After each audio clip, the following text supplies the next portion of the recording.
পনিরটা আমার কমপ্লিট হয়ে গেছে। পেঁপের পনির।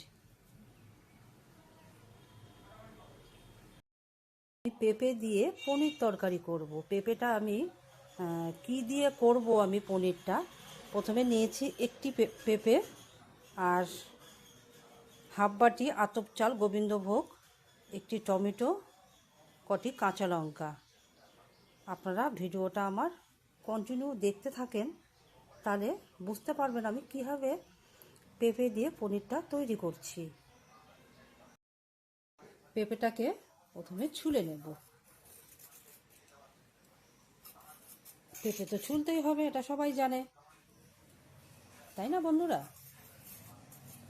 পেঁপেটাকে ছুলে আমি মিক্সিং জারে পেঁপেটাকে পেস্ট করে নেব।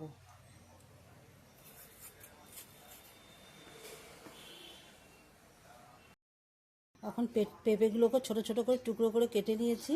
এখন মিক্সিং জারে পেস্ট করে নেব। তাতে আমি কি কি দিচ্ছি, পেঁপে দিয়েছি, তারপরে কটি কাঁচা লঙ্কা দেব, আর আতপ চাল ভিজিয়ে রেখেছি আধা ঘন্টা আগে, সেটাও এর সাথে পেঁপের সাথে আমি পেস্ট করে নেব। জারে আমি পেস্ট করে নিয়েছি পেঁপে, আতপ চাল। এখন একটি বাটিতে ঢেলে নেব। আমার ভিডিওটা আপনাদের কেমন লাগে? যদি ভালো লাগে আমার চ্যানেলটাকে সাবস্ক্রাইব করে পাশে থাকা অনুরোধ রইল। এখন কিছু কিছু জিনিস আমি এখানে অ্যাড করব। সেটা হচ্ছে 2 চামচ গুঁড়ো দুধ, 2 চামচ গুঁড়ো দুধ অ্যাড করেছি। আর দিয়ে দেব স্বাদ অনুযায়ী লবণ।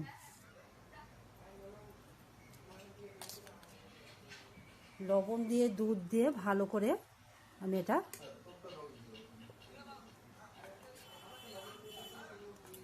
মিশিয়ে নেব গুঁড়ো দুধটার সাথে।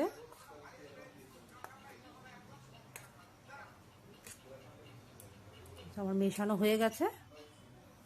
আর পরের স্টেপে আসছি। টিফিন বক্স নিয়েছি, এতে আমি তেল ব্রাশ করে নিয়েছি। এখন এই টিফিন বক্সে আমি যে পেস্টটা করে রেখেছি সেটা এটার মধ্যে, টিফিন বক্সের মধ্যে ঢেলে দেব। ঢেলে দিয়ে আমি ভাপিয়ে নেব। ঠিক এবার সেট করে নিয়েছি। কড়াইতে আমি আগের থেকে জল দিয়ে একটি স্ট্যান্ড বসিয়ে দিয়েছি।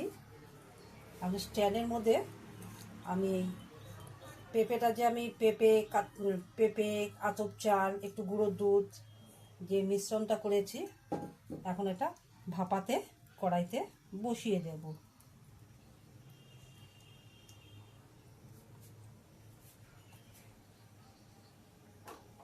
যে বসিয়ে দিলাম, এখন এটা আমি ঢেকে দেব।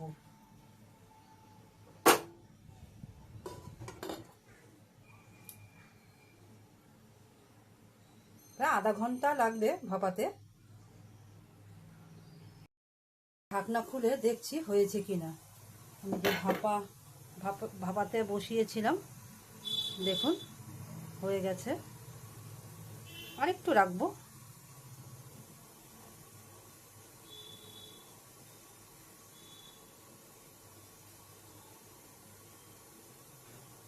দেখতেই পাচ্ছেন হয়ে গেছে আমার। এটা একটি প্লেটে নামিয়ে নেব।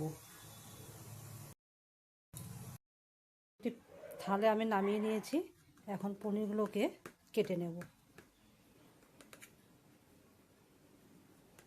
আমি ঠিক 4 কোনা শেপে কেটে নেব।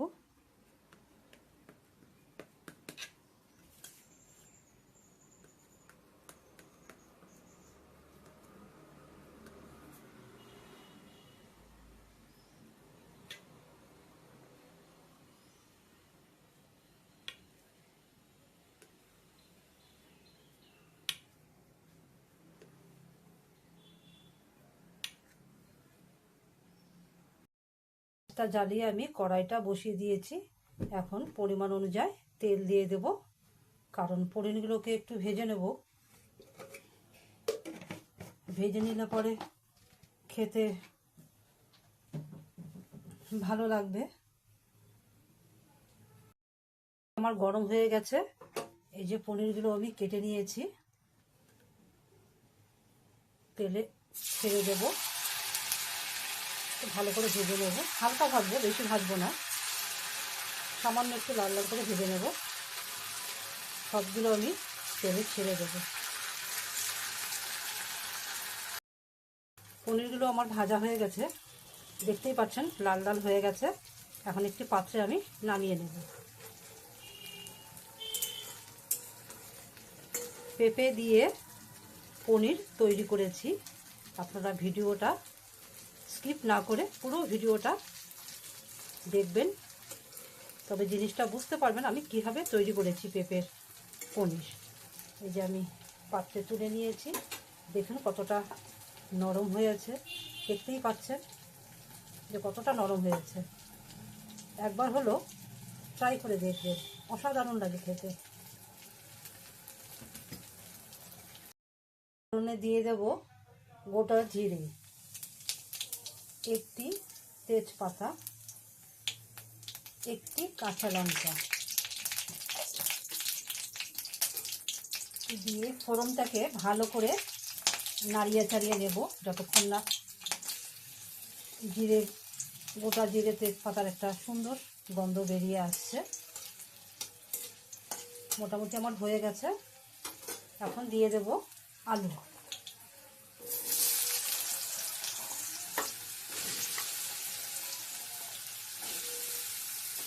আলুটাকে দিয়ে একটু ভালো করে নাড়িয়ে চাড়িয়ে নিচ্ছি। আলুটাকে একটু লাল লাল করে ভেজে নেব।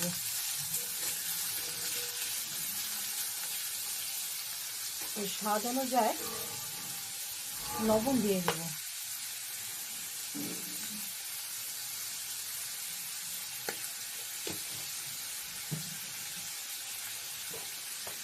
হলুদ দিয়ে দেব।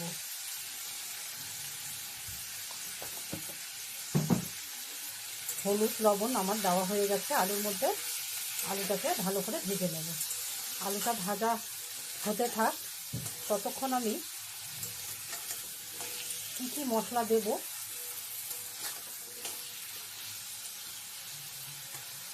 দেখতে থাকুন।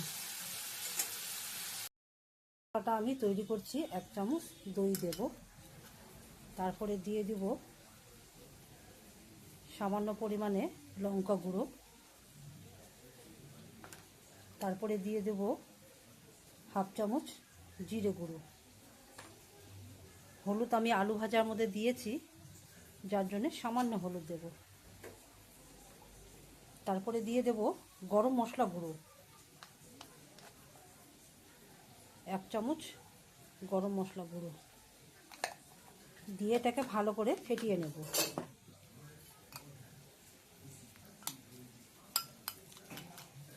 সামান্য একটু জল অ্যাড করব, কারণ এটা ঘন হয়ে গেছে।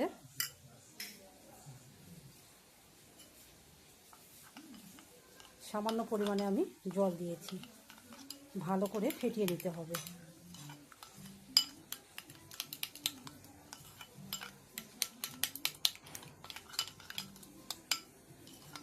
ঠিক এভাবে ফেটিয়ে নিয়েছি। এটা মোটামুটি ভাজা হয়ে গেছে। এখন দিয়ে দেব টমেটো। টমেটোটাকে দিয়েও ভালো করে নাড়িয়ে চাড়িয়ে নেব।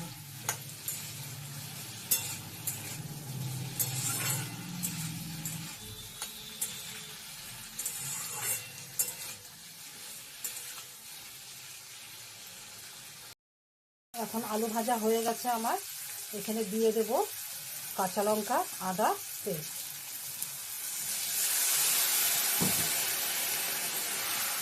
এটাও আলুর সাথে ভালো করে মিশিয়ে নেব।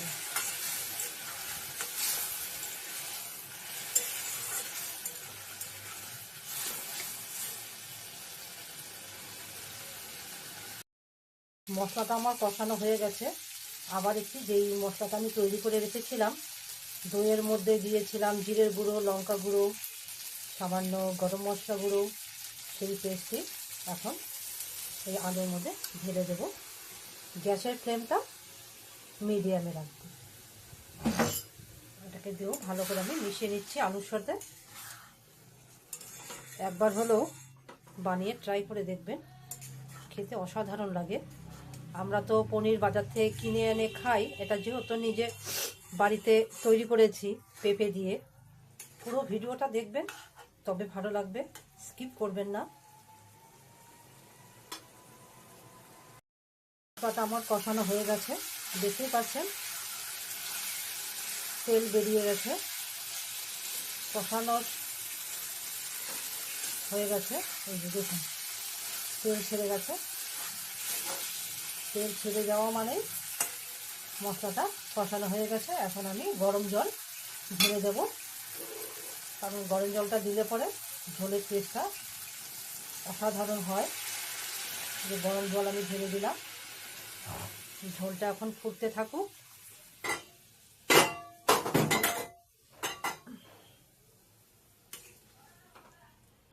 আমি জল পরিমাণ অনুযায়ী দিয়ে দিয়েছি। ঝোলটা ফুটে গেলে আমি যে পনিরগুলো ভেজে রেখেছি, পনিরগুলো এই ঝোলের মধ্যে দিয়ে দেব। আমার ভিডিও যদি আপনাদের ভালো লাগে, অবশ্যই আমার চ্যানেলটাকে সাবস্ক্রাইব করে পাশে থাকবেন, সুন্দর সুন্দর কমেন্ট করবেন, যাতে পরবর্তী আবার নতুন নতুন কোনো ভিডিও নিয়ে আসতে পারবো। ঝোলটা আমার ফুটে গেছে, দেখি আলুটাও আমার সিদ্ধ হয়ে গেছে। এখন আমি পনির যে ভেজে রেখেছিলাম, সেই পনিরগুলো এখন ঝোলে দিয়ে দেব।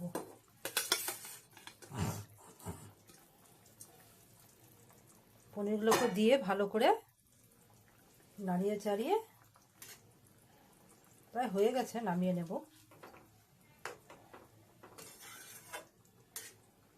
আর একটু ফুটলেই, গরম মশলা তো আমার দেওয়াই আছে, গরম মশলা দেব না, ঝোলটা ফুটে গেলে নামিয়ে নেব।